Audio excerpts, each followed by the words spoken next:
चलो साथियों, अब हमें बारिश की तैयारी करनी चाहिए। हाँ हाँ भाई, चलो हमें अभी से पानी की खोज करनी चाहिए, नहीं तो बरसात का समय निकल जाएगा और फिर जंगल में सूखा पड़ने लगेगा। आसमान में बादल पानी की तलाश में निकल पड़े थे, लेकिन उन्हें जमीन पर कहीं पर भी पानी नहीं दिख रहा था जहाँ से वो वाष्पीकरण कर सके और उससे बारिश कर सके। पर भाइयों, बहुत दिन हो गए, हमने पानी जमा ही नहीं किया। क्या हम पानी की खोज कर पाएंगे? अगर हमें जल्दी बारिश शुरू करनी है तो पास वाले जंगल में ही पानी ढूंढना पड़ेगा। अरे भाई, पहले से ही जंगल में पानी की बहुत कमी है, फिर भी तुम पास वाले जंगल में पानी ढूंढने की बात कर रहे हो। हर साल की तरह हमें समंदर से ही पानी की प्यास बुझानी पड़ेगी। पिछले साल हमें दूर से पानी लाने में बहुत परेशानी हुई थी। तुम सब एक काम करो, इस साल मैं पास वाले जंगल में से पानी ढूंढने की कोशिश करता हूँ। तुम सब समंदर की तरफ जाना। अगर मुझे पास वाले जंगल में कहीं पर पानी मिल गया तो अगले साल हमें पानी की खोज करने के लिए दूर समंदर तक जाने की जरूरत ही नहीं पड़ेगी। ठीक है भाई, ऐसा ही करते हैं। तो फिर क्या था, सभी बादलों ने आपस में बातचीत करके जो फैसला किया था उस फैसले पर काम करने के लिए निकल पड़े। मैं तो निकल पड़ा हूँ। मैं ये आशा करता हूँ कि मुझे पानी मिल जाए, नहीं तो दूसरे बादल मुझे चिढ़ाने लगेंगे। मुझे कैसे भी करके पानी की खोज करनी ही पड़ेगी। दिन भर बादल पानी की खोज में पूरे जंगल के ऊपर घूमता रहा, लेकिन उसे कहीं पर भी पानी नहीं मिला। अब बादल परेशान होने लगा। अब रात होने वाली है, फिर भी मुझे कहीं पर भी पानी नहीं मिला। मैं कल सुबह होते ही समंदर की तरफ पानी पीने के लिए चला जाऊंगा। मैं दिन भर घूम घूम के बहुत थक चुका हूँ और कल मुझे बहुत लंबी यात्रा भी करनी है, इसीलिए मुझे अब रात भर किसी पेड़ पर आराम करना होगा। ऐसा सोचकर बादल आराम करने के लिए अच्छी जगह की खोज करने लगा। हाँ, ये पेड़ ठीक रहेगा। ये बहुत बड़ा भी है और इसके पत्ते बहुत मुलायम हैं। इस पर मुझे बहुत अच्छी नींद आएगी। ऐसा कहकर बादल पेड़ के ऊपर जाकर बैठ गया। इधर लाडो चिड़िया अनाज लेकर घर की तरफ लौट रही थी। उसके बच्चे उसका घर पर इंतजार कर रहे थे। लाडो चिड़िया अपने घोंसले के पास आ गई।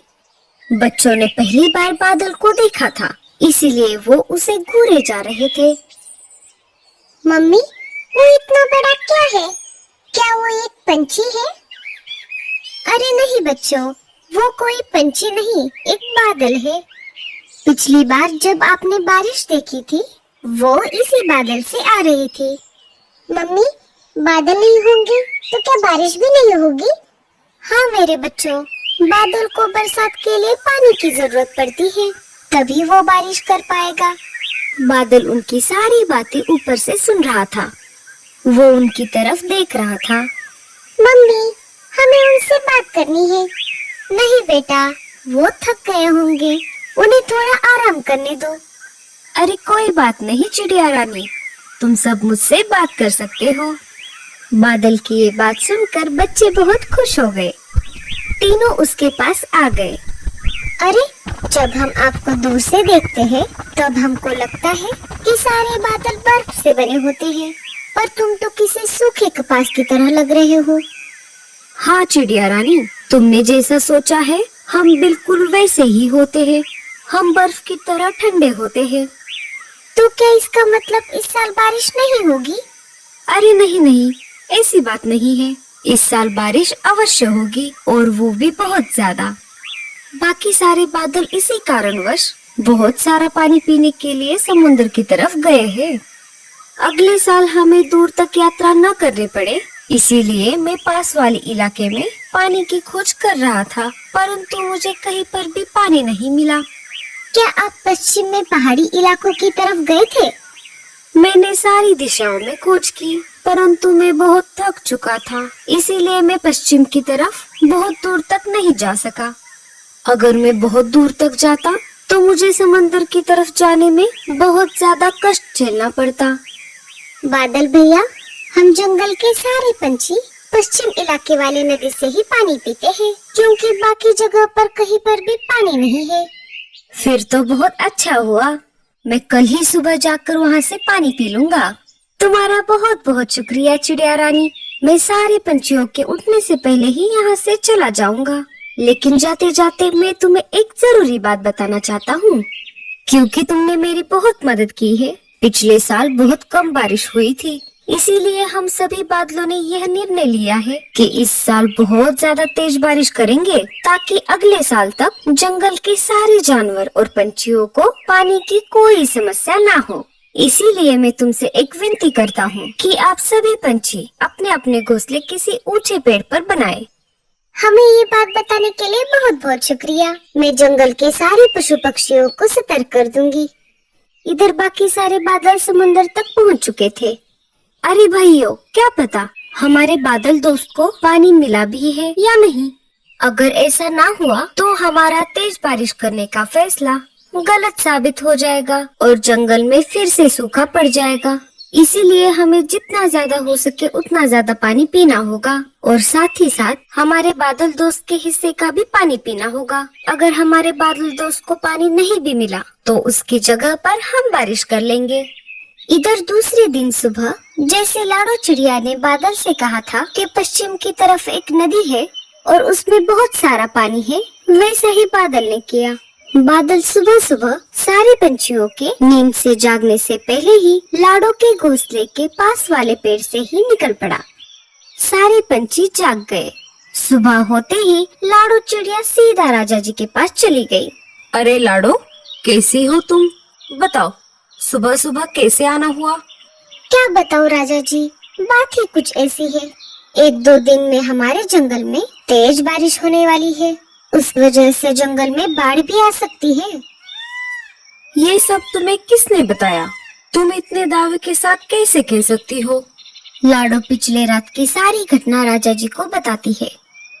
राजा जी को लाडो चिड़िया पर भरोसा था। लाडो, मुझे तुम पर पूरा भरोसा है। बताओ, अब आगे क्या करना है? राजा जी, चाहती तो मैं एक एक करके जंगल के सभी पंछियों के घर जाकर ये बात बता सकती थी, लेकिन उसमें बहुत ज्यादा वक्त लगेगा। हमें हमारे जंगल के सारे पंछियों को ये बात बतानी है कि 2-3 दिन में बहुत ज्यादा बारिश होने वाली है। इसीलिए सभी पंछियों को जितनी जल्द हो सके उतनी जल्द अपने अपने घोंसले किसी ऊंचे पेड़ पर ले जाने होंगे। ठीक है लाडो, मैं अभी सूचना पक्षी को बुलाता हूँ और उसे ये बात सारे जंगल में फैलाने के लिए कहता हूँ। सिपाहियों, सूचना पक्षी को बुलाया जाए। जी महाराज। राजा जी ने सिपाही पक्षियों को सारी बातें बता दी। थोड़ी देर बाद सूचना पक्षी जंगल में आ गए और उन्होंने पूरे जंगल में ये बात फैला दी। सुनो सुनो सुनो, खबर मिली है कि आने वाले 2-3 दिनों में जंगल में बहुत तेज बारिश होने वाली है। इसी तेज बारिश की वजह से जंगल में बाढ़ भी आ सकती है। इसीलिए राजा जी ने सारे पंछियों को ये सूचना दी है कि जितनी जल्द हो सके उतनी जल्द अपने अपने घोंसले ऊंचे पेड़ पर बना ले, ताकि बाढ़ के पानी से सुरक्षा हो सके। जंगल के सारे पंछियों ने राजा जी के सूचना को मानकर अपने अपने घोंसले किसी ऊंचे पेड़ पर ले जाना शुरू कर दिया। लेकिन मीनू मौसी ने राजा जी की बातों को नहीं माना। ये राजा भी ना पागल है, पागल। इसे कोई भी कुछ भी बता देता है और ये मान लेता है। मैं मेरा घोंसला छोड़कर कहीं पर भी नहीं जाऊंगी, चाहे कितनी भी तेज बारिश क्यों ना हो। तभी लाडो चिड़िया मीनू मौसी के पास आ जाती है। अरे मीनू मौसी, अभी तक आपने अपना घोंसला शिफ्ट नहीं किया, क्या आपको सूचना पक्षी की सूचना नहीं मिली? अरे काहे का सूचना पक्षी और काहे की सूचना, सब बकवास है। हमारे राजा को तो कोई काम ही नहीं है, खाली बैठकर इधर उधर की बातें करता रहता है। उसे ये बात किसने बताई कि 2-3 दिन में बहुत ज्यादा बारिश आने वाली है? वो कोई जादूगर है क्या? क्या उसे कोई आत्मज्ञान हुआ है जो कुछ भी बोले जा रहा है? पागल कहीं का। अरे मीनू मौसी, ऐसा नहीं है। बारिश के बारे में राजा जी को मैंने ही बताया था। हुआ यूं कि लाडो चिड़िया ने मीनू मौसी को भी सारी बातें बता दी। छे, मैं नहीं मानती ये सब। मैं मेरा घोंसला छोड़कर कहीं पर भी नहीं जाने वाली। मुझे भी देखना है कि कितनी तेज बारिश होगी। इस जंगल की सबसे बुजुर्ग चिड़िया मैं ही हूँ। मैंने तुम सबसे ज्यादा बड़े बड़े बारिश के मौसम देखे हैं और उन्हें झेला भी है। मैं बहुत बार बाढ़ में डूब भी चुकी हूँ और उससे बची भी हूँ। ठीक है मौसी, जैसी आपकी मर्जी।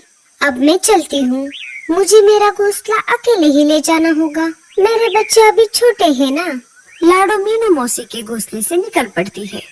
सारे पंछी एक एक करके अपने अपने घोंसले ऊंचे पेड़ पर ले जा रहे थे।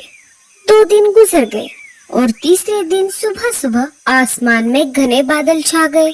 आसमान में समंदर की तरफ जो बादल पानी पीने के लिए गए थे वो एक एक करके इकट्ठा होने लगे। पश्चिम की तरफ पानी पीने के लिए जो बादल गया था वो भी आ गया। अरे साथियों, तुम सब इतना ज्यादा पानी पीकर क्यों आ गए? अरे भाई, हमने सोचा कि जंगल में तुम्हें कहीं पर पानी नहीं मिला तो हमारा इस साल तेज बारिश करने का सपना अधूरा ही रह जाएगा और जंगल में फिर से सूखा पड़ जाएगा। इसीलिए हम तुम्हारे हिस्से का भी पानी पी कर आ गए। अरे साथियों, ये बातें हम बाद में भी कर सकते हैं। चलो अब तेज बारिश करते हैं। सारे बादलों ने मिलकर जंगल में तेज बारिश करनी शुरू कर दी। 2-3 दिन जंगल में लगातार तेज बारिश चलती रही। इस वजह से जंगल में बाढ़ आ गई। जिन जिन पंछियों ने अपने घोंसले ऊंचे पेड़ पर लगाए थे वो तो बाढ़ के पानी से बच गए, लेकिन इधर मीनू मौसी के घोंसले में पानी भरने लगा और थोड़ी ही देर में मीनू मौसी का घोंसला बाढ़ के पानी में बहने लगा। मौसी घोंसले से बाहर आ गई। अरे कोई मुझे बचाओ, मेरा घोंसला डूब गया। मीनू मौसी घबराते हुए लाडो चिड़िया के घोंसले के पास आ गई और दरवाजा खटखटाने लगी। लाडो, अरे ओ लाडो, जल्दी से दरवाजा खोलो, मुझे अंदर ले लो, मैं बाहर भीग रही हूँ। लाडो ने घर का दरवाजा खोल दिया और मीनू मौसी को अंदर ले लिया। देखा मौसी, मैंने कहा था ना आपको, लेकिन आपने मेरी बात ही नहीं मानी। थोड़ी देर बाद पानी और ऊपर तक चढ़ने लगा। आखिर पानी लाडो के घोंसले तक पहुंच ही गया। अरे बाप रे, मैंने तो मेरा घोंसला सबसे ऊपर बनाया था। अगर पानी मेरे घोंसले तक आ गया है तो इसका मतलब है तो बाकी के पंछियों के घोंसले डूब गए होंगे। सारे पंछी अपने अपने घोंसले छोड़कर एक ऊंचे पेड़ की डाली पर जाकर बैठ गए थे। लाडो, उसके बच्चे और मीनू मौसी उनके पास चले गए। 4 दिन तक लगातार बारिश चलती रही। फिर धीरे धीरे बारिश कम होने लगी। बड़े पंछी भूखे प्यासे रह सकते थे, लेकिन छोटे पंछियों का भूख के मारे बहुत बुरा हाल हो चुका था। लाडो ने जिस बादल की पानी ढूंढने में मदद की थी वो लाडो चिड़िया के पास आ गया।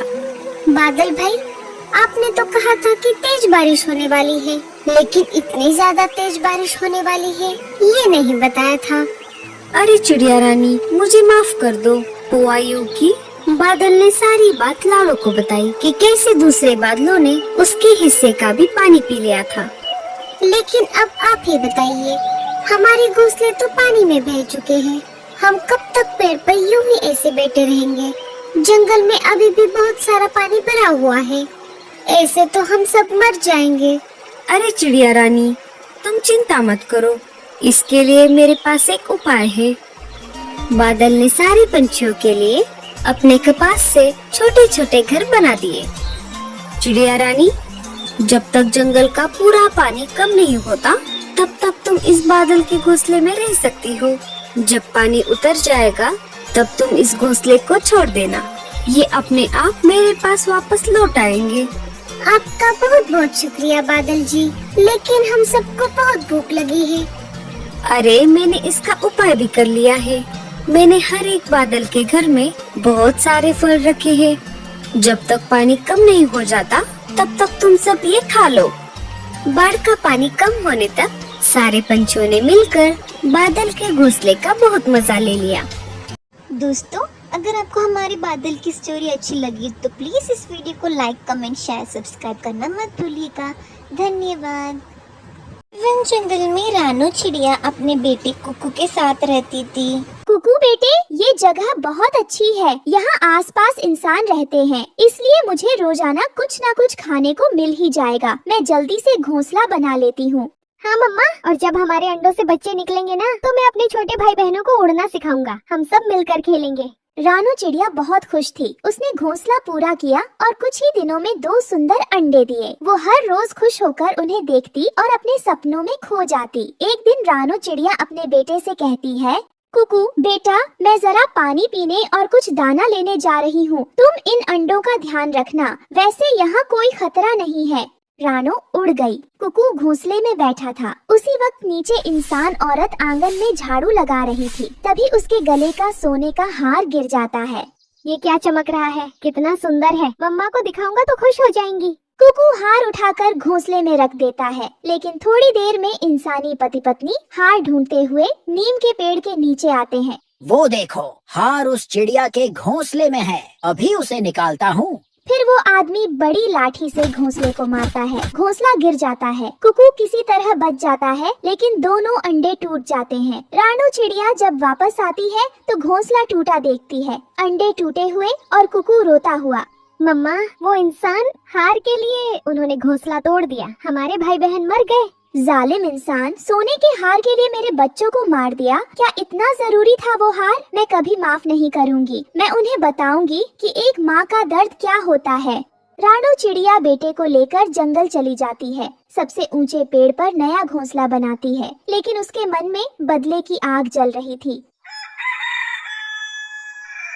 अगली सुबह, कुकू, मैं अब वही करूंगी जो इंसानों ने मेरे साथ किया। उस औरत के गले से मैं उसका सोने का हार छीन लाऊंगी। रानू घर में घुसती है और इंसान के गले से सोने का हार लेकर उड़ जाती है। अगले दिन वो औरत के कान की बालियां ले जाती है। फिर किसी किसान की चैन, किसी और की अंगूठी। रानू अब हर सोने की चीज को चुरा रही थी। अरे रानो, तेरे घोंसले में तो सोना ही सोना है। इतना सोना तो इंसानों के राजमहल में भी ना हो। तू क्या करेगी इतने सोने का? क्यों ना इसे बेच दे, तू अमीर बन जाएगी, आराम की जिंदगी जी सकेगी। ये सोना मेरे बच्चों का कातिल है। अब मैं इसे इंसानों से छीनकर अपने पास रखूंगी ताकि किसी और माँ की गोद सूनी ना हो। रानू बहन, तूने जो सहा है वो कोई माँ कभी न सहे। इंसानों की लालच की आग ने न जाने कितनी मासूम जिंदगियां जला दी। अगर तू ये फैसला ले रही है तो हम सब तेरे साथ हैं। ये सोना अब हमारे बच्चों की ढाल बनेगा, तलवार नहीं। रानो, तूने वो किया जो कोई मर्द भी नहीं कर सका। तूने मातृत्व को हथियार बना दिया। ये सोना अब इंसानों के लालच की नहीं, तेरी ममता की निशानी है। जो माँ अपने बच्चों को खो देती है, वो पूरी कायनात को बदल सकती है। तूने वो करके दिखाया है। धीरे धीरे रानू का घोंसला सोने का घोंसला कहलाने लगा। लेकिन भूख का समय पास था। जंगल में सूखा पड़ गया। चिड़िया, जंगल में कुछ नहीं बचा खाने को। हमें इंसानों की बस्ती चलना पड़ेगा। मैं नहीं जाऊंगी। इंसान बहुत क्रूर होते हैं। मैं यहीं रहूंगी, चाहे भूखी मर जाऊं। चिड़िया, अब जंगल में कुछ नहीं बचा खाने को। ना दाना, ना फल। नदियाँ सूख गई, पेड़ झुलस गए। अब हमें इंसानों की बस्ती की तरफ जाना ही पड़ेगा। वही शायद कुछ बचा हो हमारे बच्चों के लिए। पर इंसानों की बस्ती में जाना मतलब मौत को बुलाना है। वो हमें भगाते हैं, पत्थर मारते हैं, कई बार तो हमारे पंख भी तोड़ देते हैं। देख बहन रानो, मौत तो वैसे भी भूख से हो रही है। मैं तो कहता हूँ कि चलो इंसानों की सब्जी मंडी में। सुबह सुबह सब्जी वाले अपनी रेहड़ी लगाते हैं। कुछ टमाटर, कुछ भिंडी, थोड़ा सा फल, जो गिर जाए वो अपना नसीब।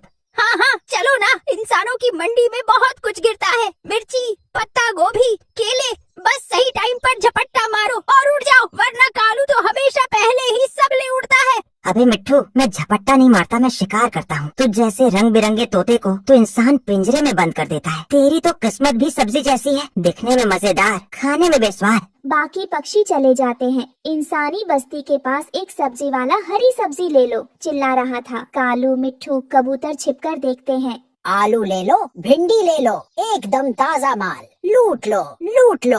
फिर एक केला नीचे गिरता है, वो ध्यान नहीं देता। अबे मिट्ठू, तू दाएं से जा, मैं बाएं से। केला गिरा है, मैं लेकर उड़ता हूँ। ठीक है जनाब, लेकिन ध्यान रखना, इंसान की चप्पल बहुत तेज चलती है। कालू झपट्टा मारता है और केला उठाता है। सब्जी वाला चिल्लाता है, अबे हरामखोर खोए, फिर से आ गया रेहड़ी पर। उड़ जा, नहीं तो झाड़ू से मारूंगा। जंगल में रानो चिड़िया भूखी थी। बेटा भूखा था। तभी वो एक झोपड़ी के पास जाती है। अंदर एक बूढ़ी औरत रो रही थी। अम्मा, आप खाना बनाते हुए रो क्यों रही हैं? बेटी, मैं गरीब हूँ। मेरी 3 पोतियाँ हैं, शादी की उम्र में हैं, लेकिन हमारे पास कुछ नहीं। कोई उन्हें अपनाने को तैयार नहीं। अम्मा, क्या आप एक रोटी दे सकती हैं? मेरा बेटा भूखा है। ले जा बेटी, तू भी तो एक माँ है। रानू रोटी लेकर बेटे को खिलाती है। अगले दिन वह पूरा सोना लेकर बूढ़ी अम्मा के पास आती है। अम्मा, ये सब सोना आपके लिए है। मेरी बदले की आग अब शांत हो गई है। आप बस अपने आंगन में पक्षियों के लिए दाना रखा करो। चिड़िया बेटी, तू देवी है। इस सोने से मैं अपनी पोतियों की शादी करूंगी और हर दिन तुम्हारे लिए दाना रखूंगी। रानो जंगल लौटती है, सभी पक्षियों को रोटियां खिलाती है। अब उसका घोंसला सिर्फ सोने का नहीं, बल्कि त्याग और ममता का घोंसला बन गया था। तो मेरे प्यारे दोस्तों, अगर आपको हमारा वीडियो अच्छा लगा तो प्लीज इस वीडियो को लाइक, शेयर, कमेंट, सब्सक्राइब जरूर करिएगा। धन्यवाद। रानकपुर गांव में टूनी चिड़िया अपने पति बंटी कबूतर और अपनी बेटी के साथ रहती थी। और टूनी चिड़िया बहुत ही गरीब थी। उसके पास खाने के लिए भी कुछ नहीं था। उसका हस्बैंड फैक्ट्री में काम करता था। एक दिन एक्सीडेंटली उसके पति के ऊपर एसिड गिर जाता है आंखों में और उसका पति अंधा हो जाता है। और टूनी चिड़िया के पास तो पैसे भी नहीं थे, इसलिए वो कांच की चूड़ियाँ बेचती थी। एक दिन टूनी की बेटी उससे ये कहती है कि माँ, बहुत जोर से भूख लग रही है, कुछ खाने को दो ना माँ। बेटी, मुझे पता है तुम्हें बहुत जोर की भूख लग रही है, पर मेरे पास तुझे खिलाने के लिए कुछ भी नहीं है घर में। जो कुछ भी था सब खत्म हो गया है और मेरा काम भी समय ठीक नहीं चल रहा है। चूड़ियाँ बिकी नहीं रही है। जब कुछ बिकेगा नहीं तो पैसे कहाँ से आएंगे और घर का राशन भी कैसे खरीद पाऊंगी। हे भगवान, कैसे दिन आ गए। तूने मेरी आंखें भी छीन ली। पहले मैं जैसा भी था, कम से कम कुछ कमा कर तो ले आता था, जिससे मेरी बच्ची का पेट भर जाता था। पर तूने मेरी आंखें भी छीन ली। अब मैं अपनी बच्ची और पत्नी के लिए कुछ भी नहीं कर पा रहा हूँ। भगवान, इससे ज्यादा मैंने खुद को कभी असहाय महसूस नहीं किया। ऐसा कहकर दोनों पति पत्नी अपनी हालत पर रो रहे थे कि तभी वहाँ पर घर की मालिक गौरी कवि वहाँ पर आती है और यह कहती है कि अरे ये रोना धोना क्या लगा रखा है? मैंने तुमसे कितनी बार कहा है कि मेरा किराया समय पर दे दिया करो, पर तुम्हारे तो सर पर जूती नहीं चलती। पर अब बहुत हो गया, या तो मेरा किराया दो या ये घर खाली करो अभी के अभी। अरे दीदी, ऐसा मत करो, मैं आपके आगे हाथ जोड़ती हूँ। हम कहाँ जाएंगे? हम पर कुछ तो तरस खाओ। मैं आपसे वादा करती हूँ, इस बार किराया आपको जल्दी से दे दूंगी। नहीं, मुझे ये बकवास नहीं सुननी। मैंने तुम्हें बहुत समय दे दिया, पर अब और नहीं। मेरे घर के लिए बहुत से किराएदार आते हैं, पर मकान खाली न होने की वजह से वे चले जाते हैं। अच्छा यही होगा कि तुम अब मेरा घर खाली कर दो। मैंने तुम्हें बहुत मोहलत दे दी, पर अब बस। पर बहन, इतनी रात जाएंगे तो जाएंगे कहाँ? आप भी तो सोचो बहन, प्लीज हमारे साथ ऐसा मत करो, हम पर रहम खाओ। नहीं, मेरे घर को अभी के अभी खाली करो और यहाँ से निकल जाओ और यहाँ दोबारा नजर मत आना। ऐसा कहकर गौरी कवि उन तीनों को बाहर निकाल देती है और तीनों उड़ते हुए कहीं पर चले जाते हैं और वहाँ पर एक डाली के ऊपर बैठकर अपनी किस्मत तो कोसते कोसते रोने लगते हैं। पूरी रात बाहर रहने के कारण उसकी बेटी बीमार पड़ जाती है और फिर अगली सुबह अरे इसे तो बहुत तेज बुखार आया हुआ है। रात भर हवा में रहने से इसको ठंड लग गई होगी।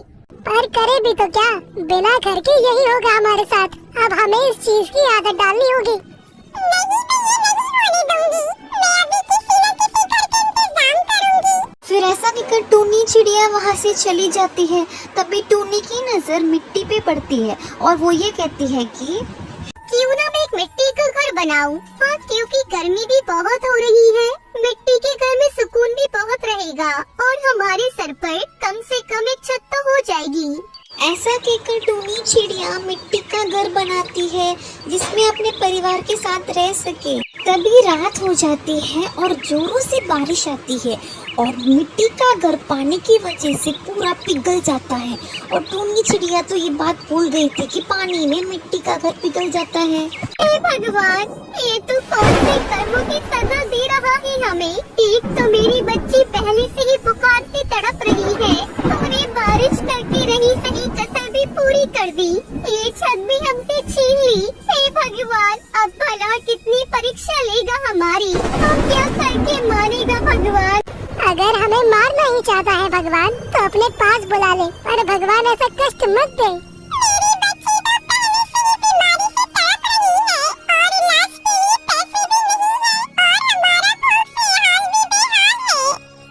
टुनटुनी, रोने से अब क्या होगा? रानी बेटी भूख से तड़प रही है। मुझे अपनी बच्ची के लिए कुछ खाने के लिए लाना पड़ेगा। पर बारिश रुकने का इंतजार कर लो, फिर चली जा। टूनी चिड़िया बारिश रुकने के बाद वहाँ से चली जाती है। हमारे पास तो इतने पैसे भी नहीं है कि हम एक पक्का मकान बनवा लें। पता नहीं बरसात के मौसम में हमारा क्या होगा। और एक तरफ टूनी चिड़िया यहाँ वहाँ भटकती हुई अगले जंगल में चली जाती है और उसको खाने के लिए कुछ नहीं मिलता, इसलिए वो एक डाली के ऊपर बैठ के अपने आप को कोसती है।